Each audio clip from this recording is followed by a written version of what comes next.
రామోజీరావు స్ఫూర్తిని భావితరాలకు అందించాలని సీఎం చంద్రబాబు సూచించారు.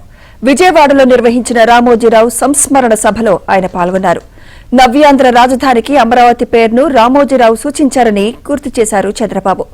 ఇక నుంచి అమరావతి దశ దిశ మారుతుందని, తెలుగు జాతి ఉజ్వల భవిష్యత్తుకు నాంది పలుకుతుందన్నారు. ఎన్టీఆర్ రామోజీరావులకు భారతరత్న ఇవ్వాలన్నారు. అమరావతిలో రామోజీ విజ్ఞాన కేంద్రం ఏర్పాటు చేస్తామని చంద్రబాబు హామీ ఇచ్చారు. ప్రజా సమస్యలపై రామోజీరావు రాజీలేని పోరాటం చేశారని ఉప ముఖ్యమంత్రి పవన్ కళ్యాణ్ తెలిపారు. అమరావతిలో రామోజీరావు విగ్రహం పెట్టాలని సూచించారు.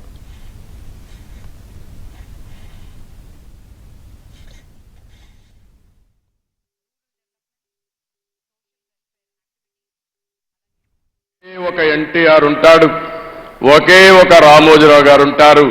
వారిని ఎవ్వరు కూడా జీవితంలో అధిగమించలేరు. అది ఎవరికి సాధ్యం కాదు. అసాధారణ శక్తి. ఆయన ఒక వ్యక్తి కాదు, ఒక వ్యవస్థ. ఏ రంగం తీసుకున్నా దాన్ని మెగా స్కేల్లో ఆలోచించడం.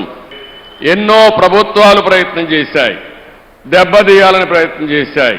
రెండోది, ఆయన వ్యాపారం కోసం ఆలోచించలేదు, సమాజం కోసం ఆలోచించాడు. ప్రజా సమస్యల్ని ఎక్కడికక్కడ ఎండగట్టి, మేము రాజకీయాల్లో అపోజిషన్లో ఉంటే ఫైట్ చేస్తాం. రామోజీరావు గారు పత్రికా రంగంలో ఉండి ప్రజా సమస్యలపైన నిరంతరం పోరాటం చేసిన వ్యక్తి. కానీ ఏది ఆలోచించినా ఒక మెగా స్కేల్లో ఆలోచించి దాన్ని జయప్రదం చేసే వ్యక్తి రామోజీరావు గారు. ఏదైనా ఒక విపత్తు వచ్చినప్పుడు సేవాభావంతో ముందుకు పోయారు. అనేక సందర్భాల్లో చూశాం. మన రాష్ట్రంలోనే కాకుండా వేరే రాష్ట్రాల్లో కూడా తుఫాను వచ్చినా, ఇంకా ఏమైనా సమస్యలు వచ్చినా అక్కడ ముందుండి సేవలు అందించారు. పోరాటం అనేది ఆయన జీవితంలో ఒక భాగం. ఏ విషయంలో చూసినా రాజీ లేకుండా పోరాడాడు.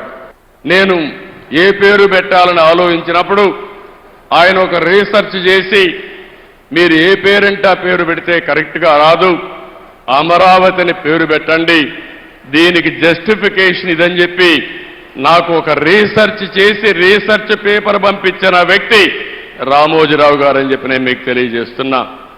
అలాంటి 100% ప్రజలు ఆమోదించిన నగరం మన అమరావతి. 5 సంవత్సరాలు ఇబ్బంది పడింది, కానీ ఏమాత్రం అనుమానం లేదు, మళ్ళీ అమరావతి దశ దిశ మారుతుంది. అందరం కోరుకుంటే కూడా రాదేమో, కానీ ఆయన ఒకటే కోరుకున్నాడు, నేను పని చేస్తూ చనిపోవాలని ఆయన కోరిక.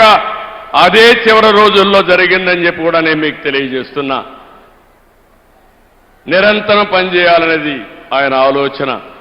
అమరావతిలో రామోజీ విజ్ఞాన్ కేంద్రంగా పెట్టి, ఢిల్లీలో విజ్ఞాన్ భవన్ ఏ విధంగా అయితే ఉందో, కాన్ఫరెన్సెస్ కానీ రీసెర్చ్ కానీ ప్రభుత్వం చేసే కార్యక్రమాలన్నీ అక్కడ చేసే విధంగా తప్పకుండా తగిన రీతిన ఒక మంచి కేంద్రం తయారు చేసి దానికి రామోజీరావు గారి పేరు నామకరణం చేస్తామని చెప్పి కూడా మీ అందరికీ విజ్ఞప్తి చేస్తున్నా.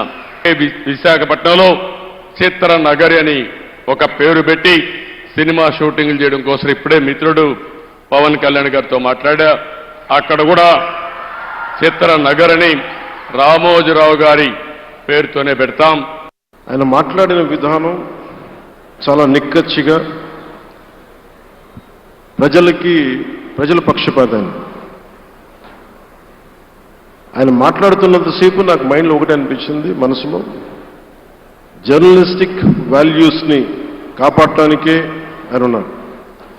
ప్రజాక్షేమం, ప్రజా సంక్షేమం, ఈ పర్స్పెక్టివ్లోనే, ఈ కోణంలోనే ఆ చర్చ జరిగింది. పత్రికా రంగం ఎంత కీలకమైంది, ఆయన ఎప్పుడూ కాంప్రమైజ్ అవ్వలేదు.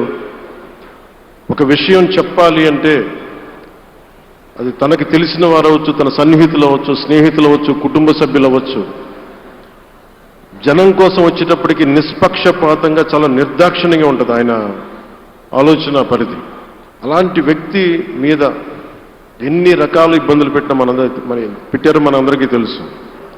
కానీ దాంతోపాటు ఆయనకి నష్టపోవడానికి, జనరల్గా అలాంటి విలువలు కమిట్మెంట్ ఉన్నవాళ్ళు మిగతా వ్యాపారాలు అంటే ఆయన్ని అన్ని రకాలుగా దాడులు చేయడానికి చాలా తేలిక. అలాంటి దాడుల్ని తట్టుకుంటూ జర్నలిస్ట్ అయిన అన్కాంప్రమైజింగ్ యాటిట్యూడ్, అన్కాంప్రమైజింగ్ వ్యాలర్, అవన్నీ ఆయన్ని నాకు చూస్తే చాలా చాలా ఆనందం వేసింది. మరి ప్రజలకు ప్రతిదీ తెలియాలి, ప్రభుత్వంలో ఏం జరుగుతుంది, ప్రభుత్వం ఏం తీరుతెన్నులు ఎలా ఉంది అని. దానికోసం ఆయన అందరినీ కలిపి ఆంధ్రప్రదేశ్లో, ప్రత్యేకించి ఉమ్మడి ఆంధ్రప్రదేశ్లో ఆయన ఒక ఉద్యమకర్తగా కూడా వ్యవహరించారు. జనరల్గా కుటుంబ సభ్యులు కష్టం వస్తే నలిగిపోతాం, కానీ అది కూడా దాటుకొని నేను నా జర్నలిస్ట్ వాల్యూస్ నేను కాంప్రమైజ్ అవ్వను, ఏదైతే జరగనని చెప్పి ఆయన కూర్చోబెట్టి at the cost of his family members also. ఏదైనా విషయం చెప్పేటప్పుడు నా గురించి ఎంత రాస్తారో, నన్ను తిట్టాలనుకున్నప్పుడు అంతే తిడతారు. అంటే నువ్వు చేసే పనిని బట్టే గుర్తిస్తారు తప్ప నాకు తెలుసు కదా అని చెప్పి మళ్ళీ దానికి ఫేవరెటిజం ఉండదు. అది తెలుగుదేశం పార్టీ కావచ్చు, ఇంకొక పార్టీ కావచ్చు, కాంగ్రెస్ కూడా కావచ్చు. కాంగ్రెస్ చేస్తే కాంగ్రెస్ని ఆయన్ని పైకెత్తిన సందర్భాలు ఉన్నాయి. అలాగే ఏ పార్టీ తప్పులు చేసి నచ్చని ప్రజలకి ఇబ్బందికరమైన సంఘటనలు జరిగినప్పుడు ఏం మాత్రం వెనకాడకుండా ఫ్రంట్ పేజీలు వేసేవాడు. ఫ్రంట్ పేజీలో మరీ చాలా బలంగా చేసేవాడు.